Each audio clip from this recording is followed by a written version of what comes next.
Hey, what's going on, guys? Kaiju Lou here. And Sega Sean. And welcome to Zone 42 of the Super Game Strikers podcast.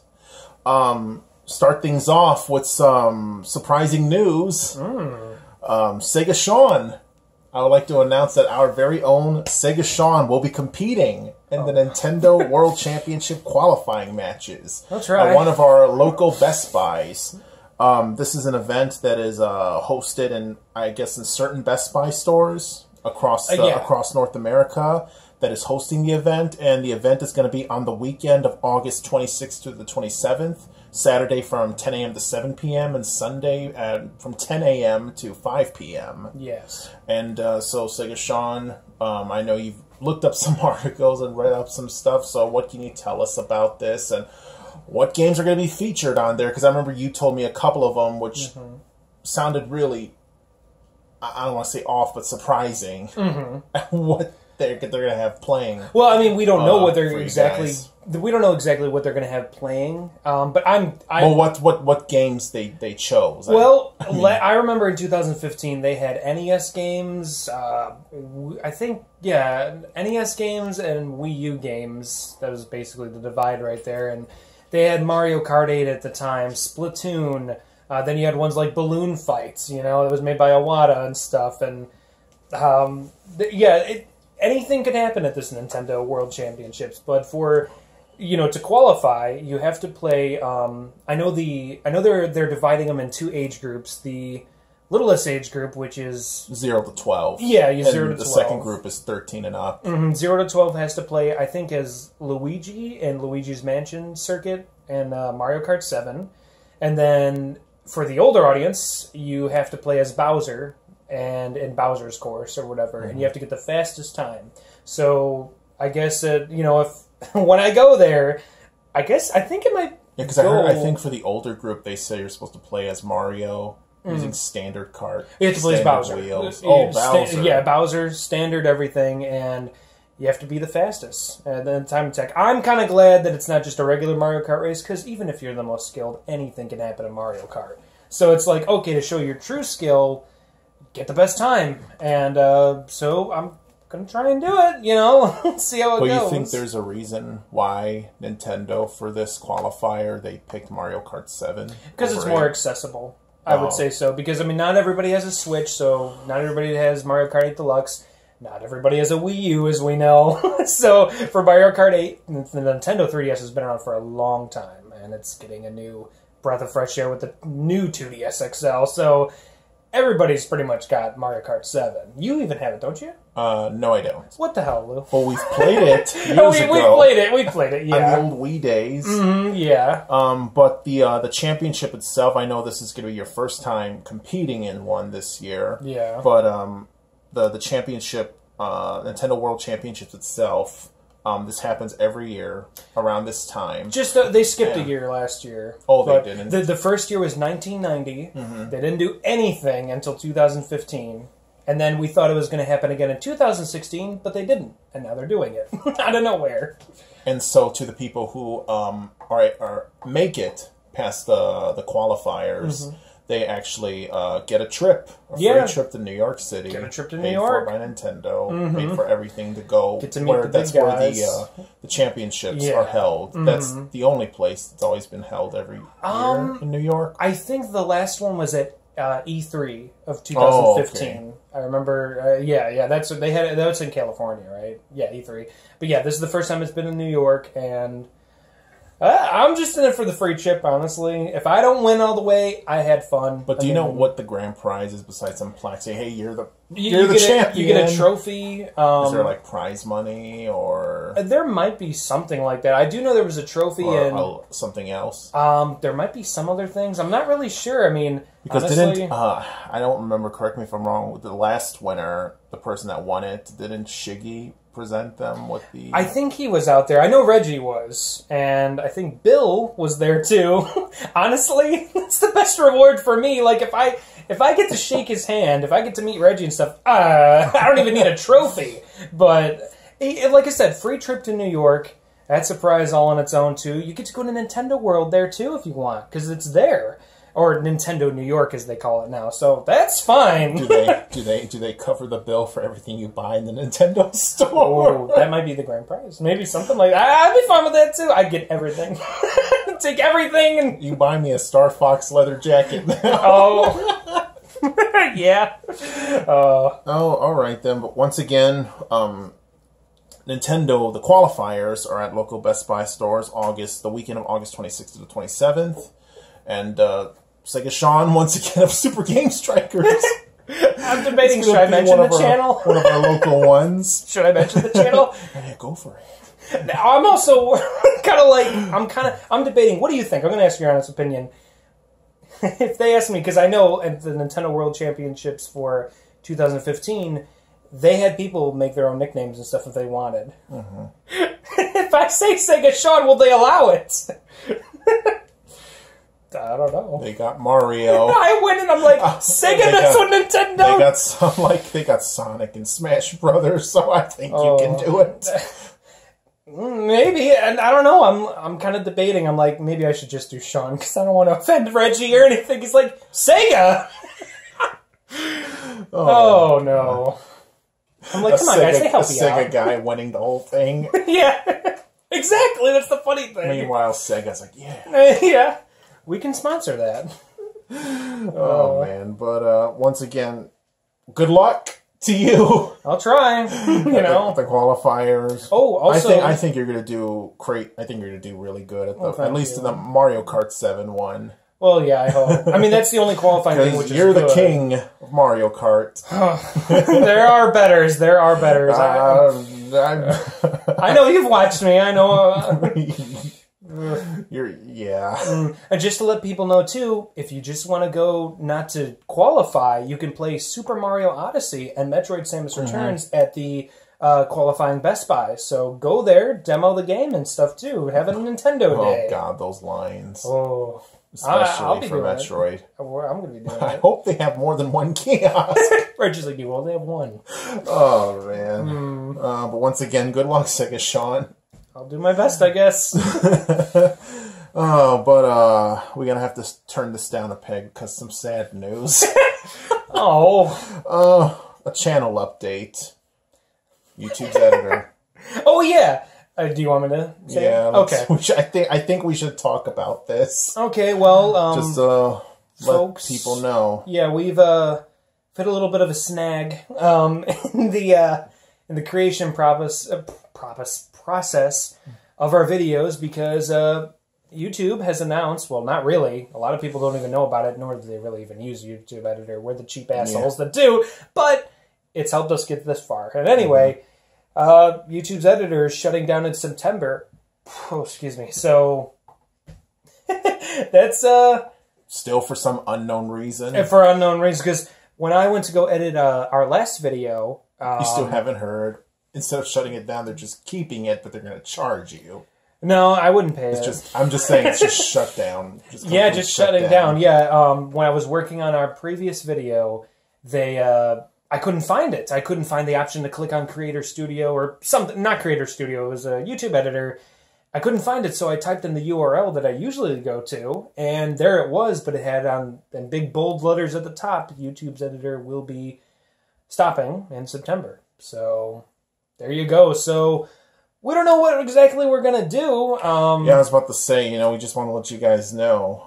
Because I know we've mentioned before we'll only be uploading, once in a while, or not as much as we used to, and stuff. But yeah, if we don't upload at all, if it's just completely gone, we're not dead. Yeah, I mean, the YouTube editor. I'm sure that has really got our hands tied. Yeah, but I'm just saying, we don't know when we're gonna be back. Yeah, or what's gonna happen.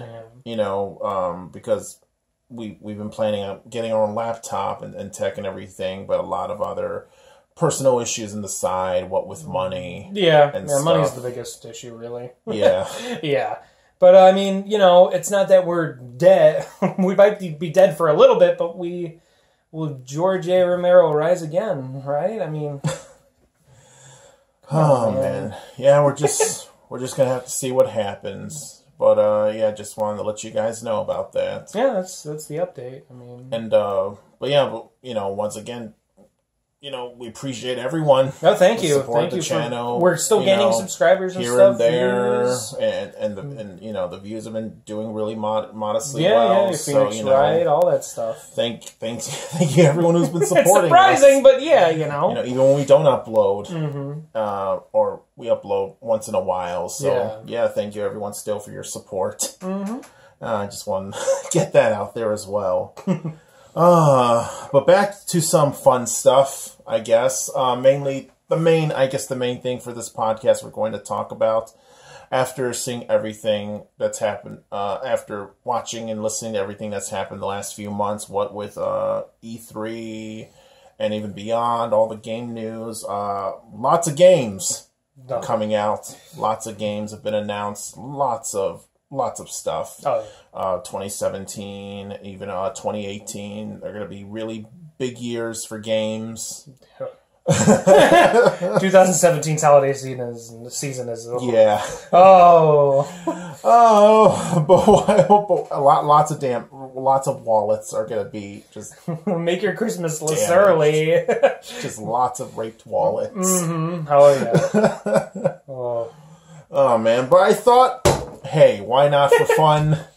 Myself and Sigashong, we each made a list of our, after thinking about it and stuff, we have done a top 10 most anticipated, each of us, our own top 10 most anticipated games of 2017 and 2018. It could be either or. It could come out late this year or sometime early next year or the middle of next year. Yeah. But I made a list, Sean made a list, and we're just gonna name them off right now. We're not saying these are gonna be the best games. No, we're just looking forward to them. Greatest, just our most anticipated games due to any number of reasons.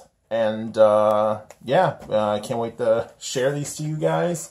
Ours is a little bit different. Mine's actually challenged myself this time. Over the weekend, I actually ranked them. I'm not really one for ranking, but I'm like, you know what? I'm going to rank these. So you're saying like what you want the most, or like just the ones I'm like. So like number 10 is something that you can excited. Yeah. I did too. Then I challenged myself. Oh, you ranked them? Yeah. Oh, okay. Yeah. I asked you earlier. You said you didn't rank them. I say a lot of things. Okay. All right, then. What? I don't know. I just did, because when I made the top 10, when I made the 10, I'm like, I could put a little bit more thought. So, okay, then this is going to be cool. And so you want me to go first? Yeah, you're going ahead first. You want to coin toss it? It's totally up to you. I'm fine with, whatever. I guess I'll go first. You put a lot of work into this, Oh, man. Yeah, like I said, I just ranked these, and these are games that I just find the most interesting. And just games that I'm really highly anticipating for to come out and see how they do. Some of these might, do well. Some of these might not. So, but I really like this list. It's very, very diverse. Very diverse. It's like all over the place. Oh yeah. And like I said, I rounded out the top 10. I'm going to give some honorable mentions as well. But without further ado, let me get started. Number 10. Number 10. Hello Neighbor. Okay. Hello Neighbor is a game that is coming out for the PC and Xbox One. A set release date just came out recently. It was just announced recently for August 29th. Hello Neighbor is a game that has been developed by Russian studio Dynamic Pixels and is published by Tiny Build. If you guys are familiar with Tiny Build. This game, it's kind of half and half for me, especially what's been going on recently, the past year or so. This game started off strong. It really did. It started off just recently, about a couple of weeks back, around late July. For those of you who have played it or not, the final beta for it came out before the release. But before that, we've had 4 alpha demos for the game. Since I believe late last year or so, and it's kind of nerve-wracking, very worrying, because from the first alpha was great. It was great. It was good. But then when the second alpha came, it was still good. But then the third one, it started becoming questionable. The fourth one, what's going on here? And then recently, I've seen some playthroughs of Hello Neighbor, the recent beta that came out.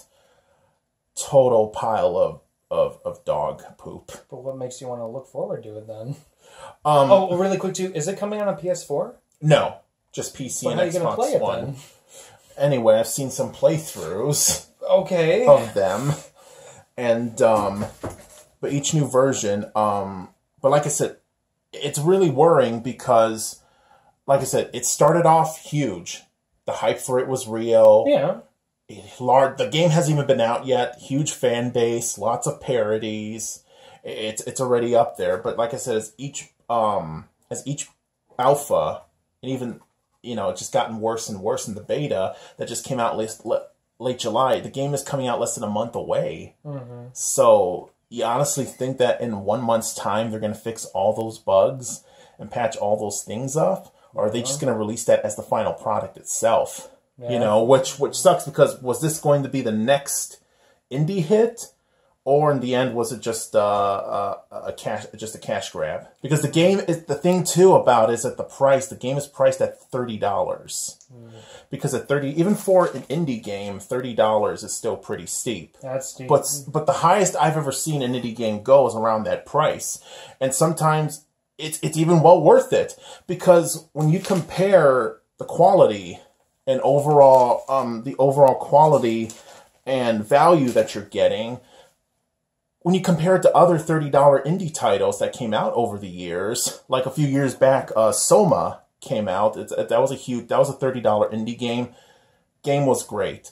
Oh my God, Soma was such a good game. And even the other two that just came out this past week, two other huge hit indie games, The Long Dark and Hellblade.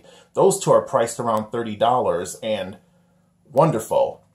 Just wonderful. And even too, like a smash hit game like Hellblade and Hello Neighbor, they're both made from the same engine, Unreal. So, it just doesn't, I don't know, just doesn't make sense, which is why my hopes are kind of going down for this game. Oh, that's why it's number 10 then. But at the same time, it's kind of interesting. It's kind of interesting to see what happens. Who knows? Maybe they'll pull something out of their butts and it'll become a perfect game in less than a month's time. But then I don't know. My advice is, compared to everybody else's, dynamic, for dynamic pixels, they should delay it. They really, really should delay this thing, because I'm not sure, especially the state of this game. Well, it's gotten worse with every build. Then what's the point of delaying it? But it sucks, because there's so much hope for this game, and it's actually a brand new idea. Yeah. It's very original. It's very different. Yeah. It's been fun. It's really creative. It honestly looks something like a Pixar movie, but at the same time, so I don't know. I just ranked it at number 10 because I just really want to see what happens. I want to see for myself, August 29th, will this game come out, or will it be delayed? Will they listen to everybody? Yeah. And so it could either go, this game from here can either go really all the way up, or will just go all the way down. I don't know, man. Sounds kind of bad. Because, like you said, it's gotten bad through every build, so it's worse and worse, right? But it just has so much potential. They're throwing that out the window then if it's gotten worse every build. It just has so much potential. Like, this game, when it started, like the first two alphas, just has all the potential in the world. It really does. And, but just yeah, this is a very, very interesting situation. Mm. So we're just gonna have to see what happens. Will this be, will this live up to the hype, or in the end, is it just another indie cash grab? Mm. But enough of that. But once again, Hello Neighbor, the game itself, will be released on August 29th. Mm. Number 9, Uncharted, The Lost Legacy. This one coming out really soon. Release date is set August 22nd. Mm. This game, obviously exclusively for the PS4, developed by hit company Naughty Dog, published by Sony. This game would be interesting to see how it goes. I just want to see, you know, the really huge determining factor for this is, will the magic of Uncharted still be there? Or has it disappeared alongside Nathan Drake? Because as they said, you know, in the past, that after Uncharted 4, Thief's End, the story of Nathan Drake is officially over. It's completed. It's done. Finn. But, rode off into the sunset. But, of course, you know, I guess at this point, for lack of a better term, they're trying, I guess, you know, Sony and Naughty Dog still want to milk Uncharted as much as they can. You just can't end it. Well, they built a good engine and stuff for it and everything for Uncharted 4, so yeah. But I guess, you know, it is a sequel. This game takes place after the events of Uncharted 4, and I guess you can consider this a spin-off because the game follows fan favorite Chloe, who has been in Uncharted 3 and among other Uncharted games, as well as Uncharted 4's Nadine, who was actually, she wasn't the main villain of the game, but she was the villain's assistant or bodyguard. But she survived in the game, but we don't know whatever happened to her. She just disappeared, but I guess this will explain everything. And both are going to be teaming up, which will be very interesting. Both characters are voiced by super talented voice actresses, Claudia Black and Laura Bailey. She's always got work, Laura Bailey. Yeah, and yeah, this is something too that I just want to. I'm not saying that it's going to be such a bad game without Nathan Drake. I just want to see, you know, if it still has the magic of Uncharted. I just look at it because I don't know. It's just like Nathan Drake really made it what it is. Yeah, because they said that. Because Nathan Drake always was very humorous, smart alecky, and lighthearted. They said this one's going to take a more different tone because Chloe is more of a reserved, darker, femme fatale character. Like she'll throw a little bit of, you know, quick whips here and there, but it's no Nathan Drake. I think, you know, if you enjoyed the gameplay from 4, it's going to be the same thing. So if you're there for the gameplay and not so much the story, it'll be something for you. It's like a big expansion, like DLC-wise, but it's a full game. So, yeah, I think it's going to be good regardless. So, we'll see what happens. Yep. Uncharted: The Lost Legacy, set once again on August 22nd. Jesus. So many games. Oh, yeah. Oh. So many things are close here. Number 8... I wasn't too sure about this one because technically it's out, but at the same time it's not complete.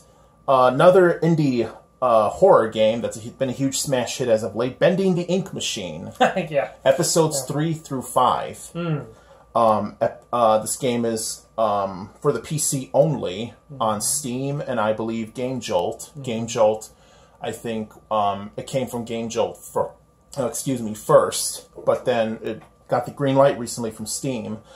This game was developed and published by the Meatly Games, and I just love it because this is just a one-man game producer. Because when you see the end credits, it's just his name on everything. The Meatly. I love that name. Oh man, but yeah, since the beginning of this year, we've had episode 1. The first 2 episodes came out. It's going to be a 5-episode series. Episode 1, called Moving Pictures, is free to play, and episode 2, The Old Song, as well as episodes 3 through 5, which are still currently in development. They're all each priced at $6. Not bad. Yeah, it's. I mean, after seeing it, the game is really, you know, creative, really interesting, really creative. I love it. Personally, it just reminds me of an old Steamboat Willie cartoon. Except Steamboat Willie wants to kill you. It's like a creepypasta. But I just love the whole thing. It's just an abandoned animation studio, and you're an animator going around, and so yeah, it's just really cool and really interesting. I love the graphics and the textures, just really, really unique. Very cartoony. And once again, this game, along with Back to Hello Neighbor, these two right now have all the potential in the world to become the next Five Nights at Freddy's, especially Bendy. I can see a lot of merch coming out for this. Like, I can see it getting a slow start and not having merch yet, just like what FNAF happened to them. Yeah. But then in like a year or two, the merch just comes flying out. And I can see this happening for Bendy. Oh, yeah. I can see this. So, but right now, a couple of things are questionable. One is the $6 price tag, because after seeing some playthroughs and episodes, people have beaten the episode in less than an hour. Yeah. So people are saying, because of course the first episode is 3, 2 through 5 are 6 apiece, so you're looking at a $24 game. That's how much it is. Yeah. Which is not bad, but still, you know, $6 for like 1 hour of gameplay. What do you think? I mean, it's worth it? If you like what you had in the first episode and you want more, then I think it's all right. It could be worse. It could be $10 an episode. Yeah. And that would not be good. But, I mean, I've watched it too, and I like it. And I've even seen some games that are like just as short for like $10 and stuff, which is just like ridiculous. Yeah, I hope it gets a physical release on a console. You know, I'd get it. Yeah, I can see that. Oh, yeah, I'd buy it. But, yeah, you know, currently right now there is no release date yet for episodes 3 through 5. Yeah. But, yeah, you know, we're just gonna have to wait and see, and stuff. And they'll probably do like a bundle pack. Yeah. That will be 1 through 5 sometime in the future. And, yeah, but overall, you know, I like the style. It's a very intriguing story. And, reminds me of an old cartoon. And this game has all the potential in the world, and I would love to see this thing take off. Because it's already gotten me in the bandwagon, so I mean, it's like a FNAF thing too. It's like this happy, friendly, bendy, but then there's a deeper lore. You know, parents, you put it in Toys R Us, parents aren't going to question it, but you know, they got a whole aisle for FNAF. I know exactly. So it's like parents are going to question all the little kids like it. I'm like, do you know what they do? Children are in there. But anyway, number 8, Bending the Ink Machine, episodes 3 through 5. Number 7, Mario Rabbids Kingdom Battle. The game is set to be released on August 29th. Another late August game. Developed and published by Ubisoft. And it's a crossover game between two unlikely duels, Super Mario, and the Rabbids. We weren't even too sure about this before we seen the trailers. And is this the first time? This is the first time that Nintendo's ever collabed with something with Ubisoft, right? Or no? No, Rayman. My bad. Well, I mean, crossover-wise, yes, this is the first time. But I mean, Ubisoft and Nintendo, I'm pretty sure have done maybe a couple games together, maybe. But like, as far as crossovers go, this is the first one. And I put this up there because, to be honest, I find this to be the most interesting Mario game I've seen in a long time. Very different. Very new. Mario's never done this. It delivers a whole new idea and a whole new game concept for Mario. Of course, it's an RPG, and of course, Mario's had RPG games before. Paper Mario, Mario been all Luigi, over the place. Super Mario RPG. But this one reminds me a lot of Fire Emblem. It reminds me a lot of Fire Emblem, and you know because you really got to plan and strategize. It's a whole battlefield map where you got to walk certain blocks, do certain tricks. Yeah, hide behind things, and for cover and stuff. It just reminds me a whole lot of Fire Emblem. And a Mario RPG game has never done that before. Yeah, never. And so yeah, that's, you know, and so I always, it's always cool to see them, you know, doing something away from the Mario formula. Oh yeah, yeah. You know, just so yeah, you know, I'm talking about the typical Mario formula. Oh yeah. And but yeah, and also too, I also when I was looking into this, the engine that they use this game on is called the Snowdrop engine. I am not familiar with that. The graphics look nice though. Yeah, they're very stretchy, cartoony. Mean, there is a lot of popular engines. Like two of the most popular ones out there are Unreal and Unity. Yeah, the Unity engine. And there's also RPG Maker. Yeah, Frostbite. There's a bunch. But I've never heard of Snowdrop. Yeah, no. Oh, man. But, yeah, you know, also, too, besides Mario and the Rabbids, you got all the other classic Mario characters as well. Yeah. You even got Peach fighting. Yeah. With the gun. Yeah. With the blaster. I mean, so, you know, once again, away from the Mario formula. Something different. So yeah, this is probably like the one Mario game I'm really looking forward to. Even to be honest, even more than Odyssey at this point, just because of how it's like Fire Emblem. It's just such a breath of fresh air. But yeah, once again, number 7, Mario Rabbids Kingdom Battle, set release August 29th. Number 6, The Elder Scrolls V Skyrim Switch port. The game has not had a set release date. It just says sometime this fall, 2017. I don't need to explain this game to you guys. It's Skyrim. You know what it is. It's been around.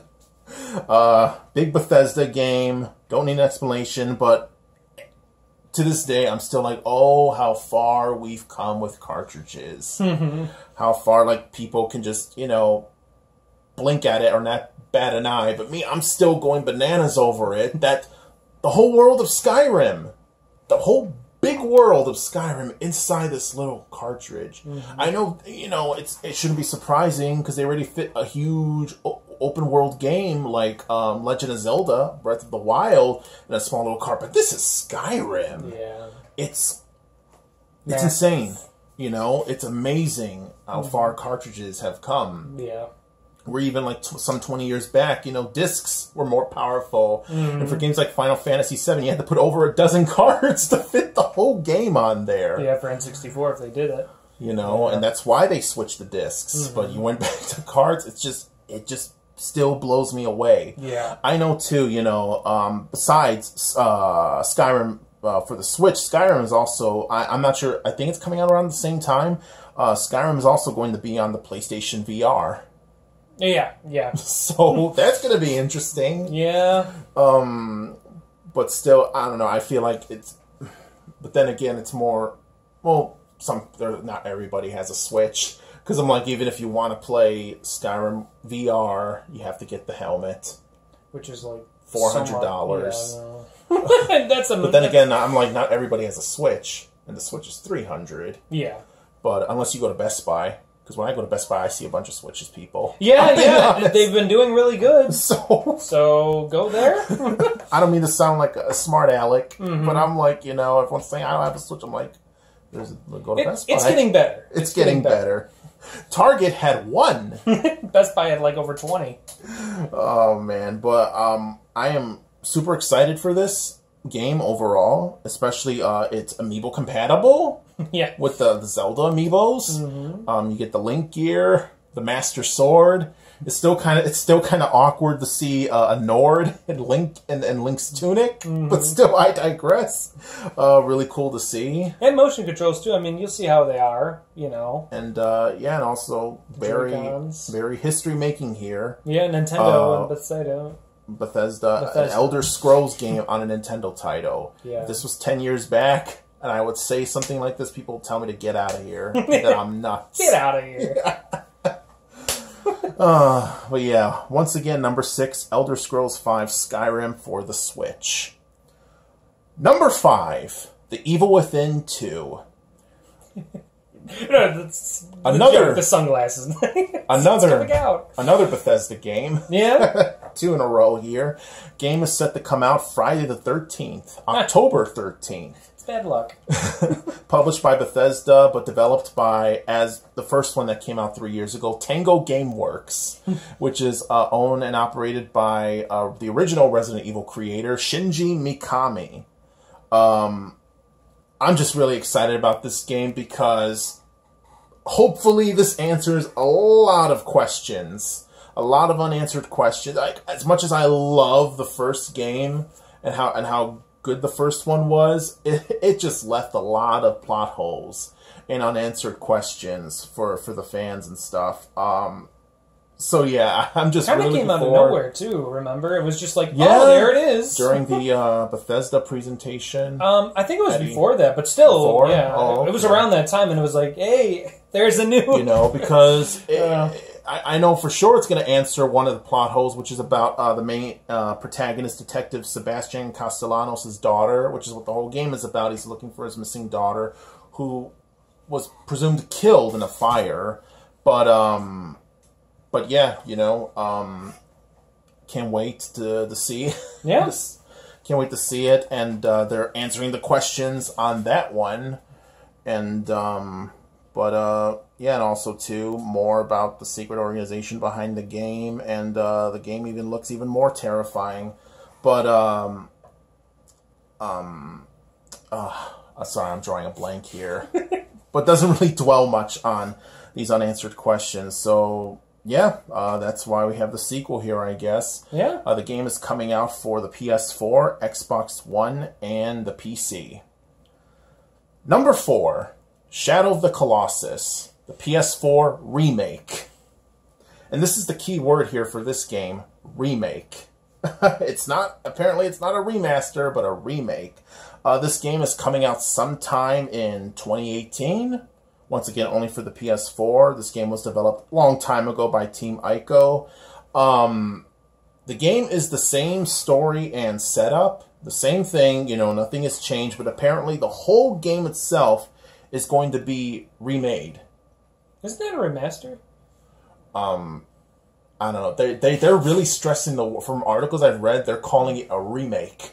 They said the reason why is because they're remaking the whole game with modern graphics and modern controls. So the controls are going to be different. Oh, that might be it then. Okay. That's why they're saying it's a remake. But the good news is if you don't like the modern controls, the classic original controls can be switched over as an option. Oh, okay. Especially for the old school players, you know. Yeah. And yeah, this game, I gotta say, this game has most certainly stood the test of time.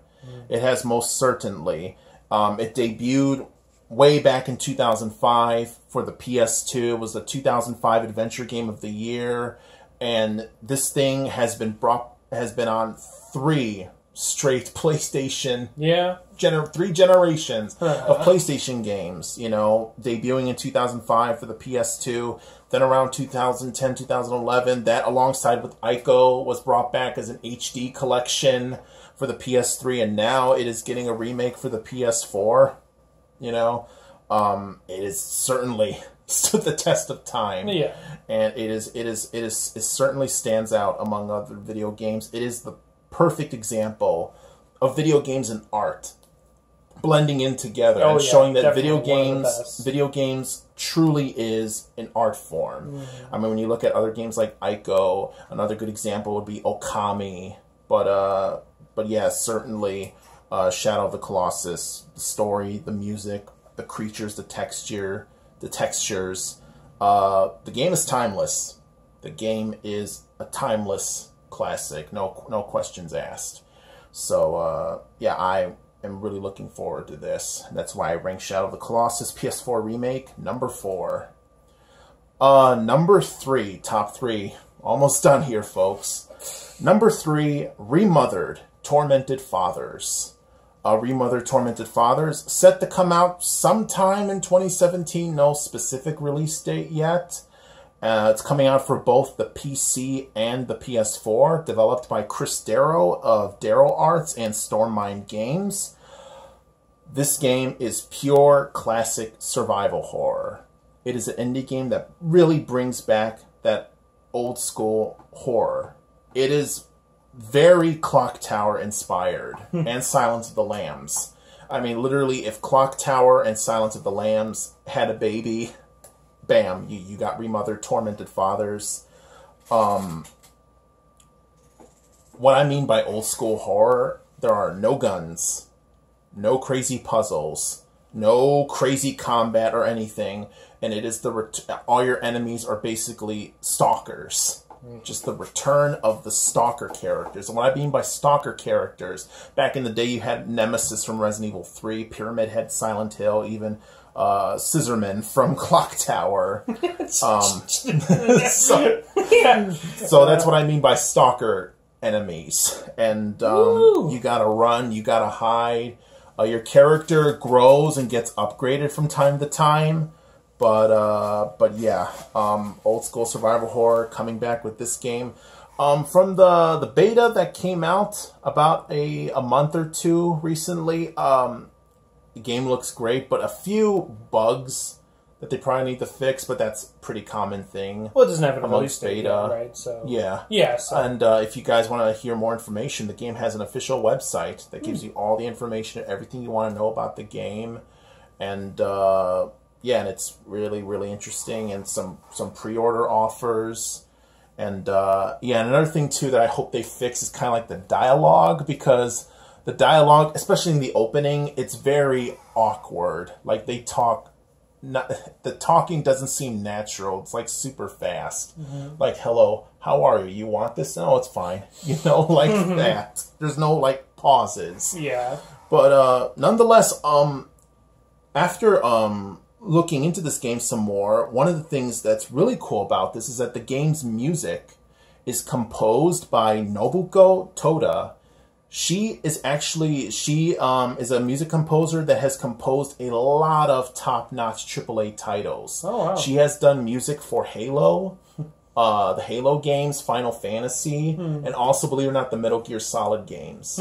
She has composed music for all those smash hit AAA titles. So, you know, this should be a real hit in the indie horror world. Sounds good. So yeah, definitely. Number 2, Ni no Kuni 2: Revenant Kingdom. The game is set, release date is January 19th for both the PS4 and PC. It is a sequel to 2013's Ni no Kuni: Wrath of the White Witch, developed by Level 5 Studios and published by Bandai Namco. Music is composed once again by also legendary composer Joe Hisaishi, who makes a lot of the music from the Studio Ghibli films. And I'm not sure if this is going to have Studio Ghibli cutscenes like the first one, but the first one, I highly recommend it. It's a hidden gem on the PS3. It's very cheap by now. Very worth it. So if you guys have a PS3 and have not played this game yet, I highly recommend adding this to your collection. It's an RPG game, but the second one, back to the second one, it's an RPG game where you play as Evan Tildrum and you help him reclaim his kingdom of Ding Dong Dell. and this really tells that this takes place in the same world as the first one, because that kingdom is in the first game. But this takes place years later, I guess. Same world. And it's really good. You know, I hope it's as good as the first one, because first game was a game about the magic of childhood and just coming of age. As we see our main hero, main protagonist, Oliver, started off the game as a scared boy, but you have over like 50 plus hours of gameplay, and throughout those hours, it's like a TV show where you see your character grow, and he goes through all the obstacles, and it's like a child going through all the obstacles and challenges of just growing up. And especially sometimes, you know, in real life, sometimes you have to grow up way too fast under unexpected circumstances. Also, when you pre-order, there's also the deluxe edition, which is priced at $80, but you get a bunch of stuff. Oh yeah, you get a bunch of stuff with it. Yeah. So, but yeah, once again, number 2, Ni no Kuni 2: Revenant Kingdom. I cannot wait for this one, folks. Before I get to number 1, some honorable mentions. 4 games I just want to name out there that, you know, you guys are mad like, Kaiju ignored it, he hates these games. Okay.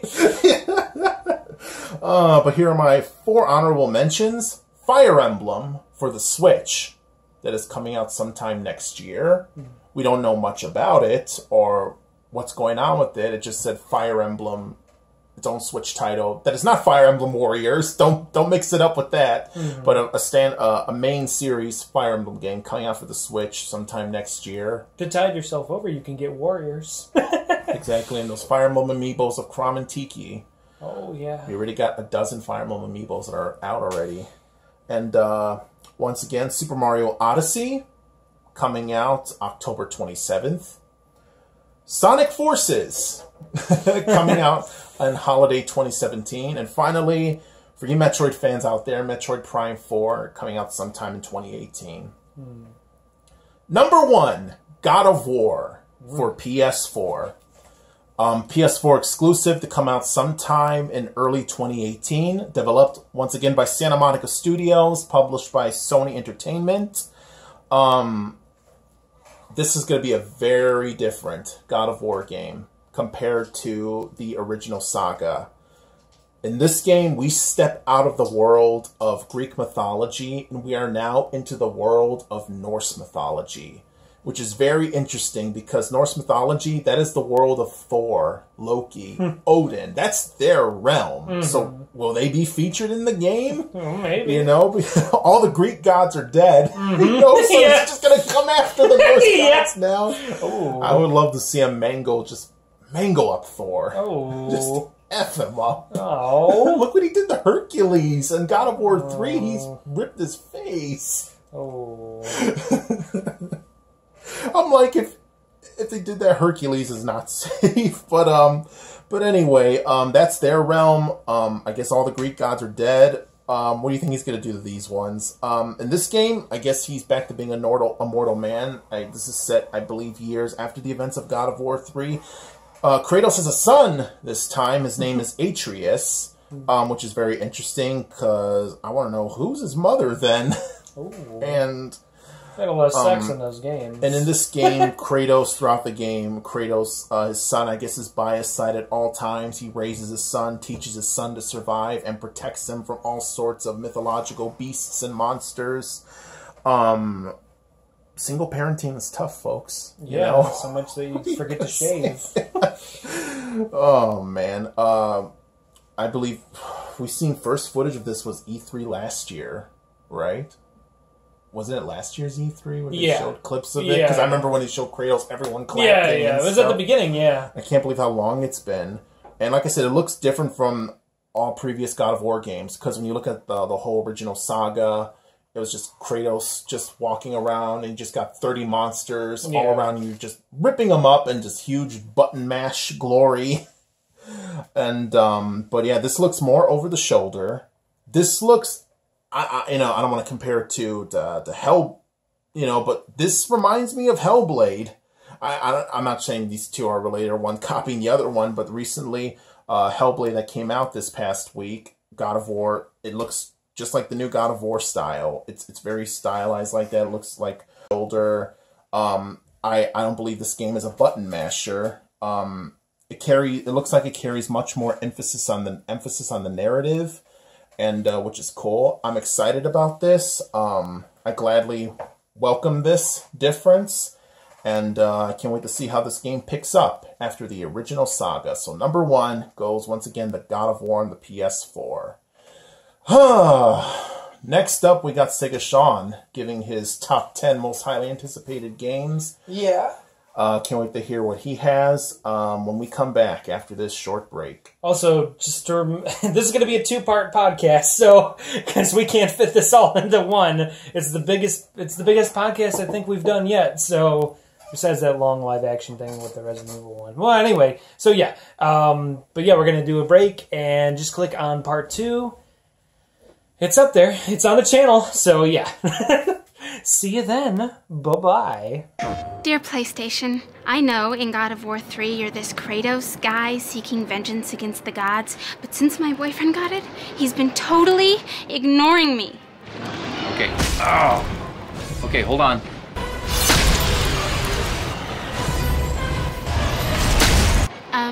Hello? Thanks for coming. God of War 3, rated M for mature. PlayStation.